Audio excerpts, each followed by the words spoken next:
All right, let's dive into one of the most fascinating and persistent mysteries in all of literary history. This is a puzzle that's grabbed the attention of some of the sharpest minds for well over 400 years. And just to set the stage for how high the stakes are, listen to this.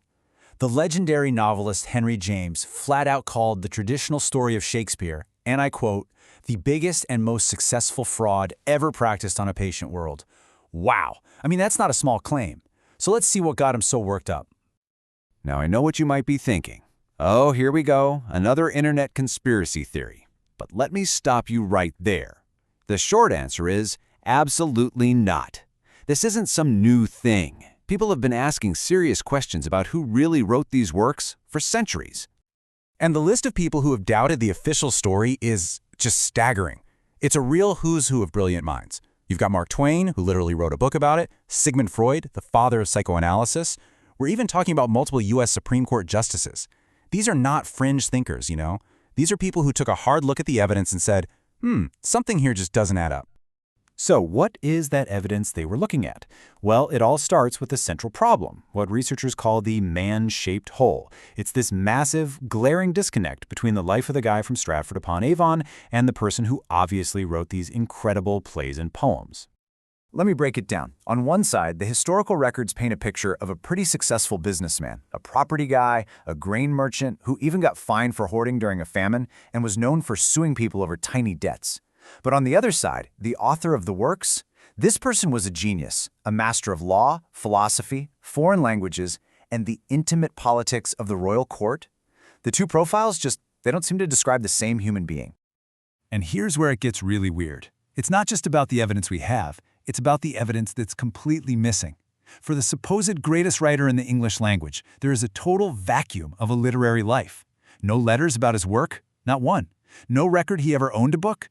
His will is super detailed, mentioning his properties, his silver bowls, even his second-best bed, but not a single mention of a book, a play, a poem, or a manuscript.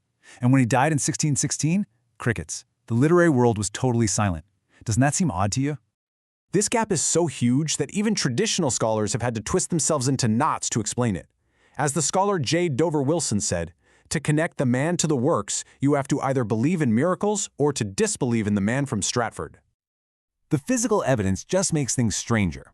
We only have 6 surviving signatures from him, and get this, every single one is spelled differently. And they all look, well, labored, almost like someone who isn't used to writing is carefully drawing their name. It was so odd that the top record keeper at the National Archives called it unthinkable for a man of such supposed literary genius. Okay, and then there's this little gem, kind of like an Easter egg hidden in plain sight. This is the most famous portrait of Shakespeare from the First Folio. Look really closely at the jacket. An expert tailor pointed out that the way it's drawn with the weird angles and shadows, the figure looks like he has 2 left arms. Now, was that just a mistake? Maybe. But back then, 2 left arms was a known symbol for deception. A little inside joke to signal that what you're seeing isn't the real story. So, if the man from Stratford was just a frontman, then who was the real author? Well, this is where it turns into a fantastic intellectual game of Clue, with a few very compelling suspects who actually do fit the author's profile. Okay, the frontrunner for a lot of people is Edward de Vere, the Earl of Oxford. He had it all, the fancy education, he traveled all over Italy, which is where many of the plays are set, and he was known in court as a brilliant poet who wrote plays he didn't want his name on. Then you've got Francis Bacon, an absolute genius philosopher, a legal expert, and a guy who was obsessed with using psychers and aliases.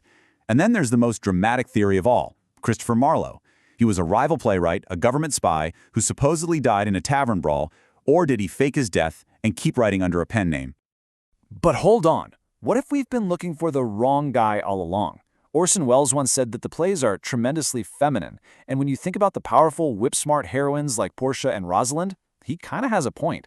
This has led some to suggest that the author could have been a woman, like the highly educated and accomplished writer Mary Sidney.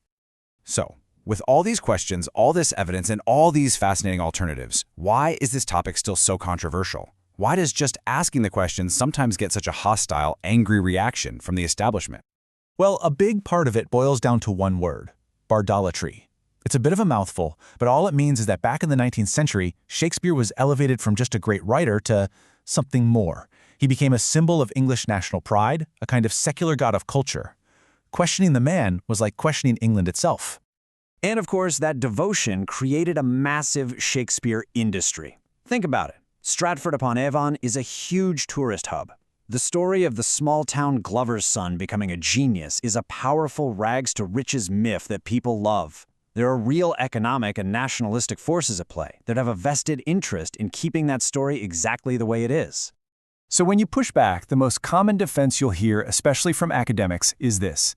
It doesn't matter who wrote the plays, we have the work, and that's what's important. But for a lot of people, that feels like a dodge, right? It feels like they're just refusing to engage with a legitimate historical mystery when we're knowing about the author's life could give us so much more insight into the art itself. And that kind of brings us to the final and maybe most important point. Why does this question even matter? Well, maybe the goal isn't just about finding a single final answer. Maybe the real value is in the mystery itself. The poet John Keats had a beautiful term for this. He called it negative capability. It's the skill of being able to live with uncertainty and doubt without that irritable reaching for a simple, easy answer. The Shakespeare authorship question forces us to do exactly that. It makes us weigh evidence, challenge our own assumptions, and frankly, it makes us read the plays more carefully. And if you want to see just how powerful that process can be, look at this. Back in 1987, they held a mock trial on this very subject at the U.S. Supreme Court. Two sitting justices, Stevens and Blackmun, went in as total believers in the traditional story. But after they sat and listened to all the evidence presented, they both publicly changed their minds. They concluded that the Earl of Oxford was the much more likely author. And so that's the thought I want to leave you with. If the evidence here is strong enough to change the minds of two of the sharpest legal thinkers on the planet, what does that say about all the other stories we just accept as settled history? The Shakespeare mystery isn't just about plays from 400 years ago. It's a challenge to all of us to think critically about how we know what we think we know.